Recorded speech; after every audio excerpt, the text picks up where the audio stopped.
It's inevitable whenever you're installing a fiberglass pole that you're going to get a few little scuff marks. Nothing's perfect.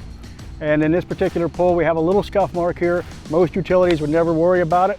However, if you're in a residential area and you want to make the pole just look a little bit better and cover that up, you can do it.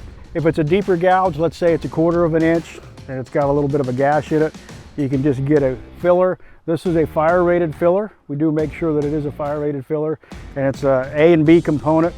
You just simply follow the directions, mix it together, you patch the little scuff mark, and then once it's cured, you just sand it. This is a 180 grit 3M sanding pad. They work great. Just sand it smooth, and then after that, you take spray paint and you touch it up with paint. Most utilities don't care, but from time to time you do get some scuff marks, and if it was in a residential area and you wanted to beautify the pole a little bit, maybe cover up some scuff marks, you could utilize some touch-up paint by Sherwin. What we do is we match the color of the pole to RAL 80014.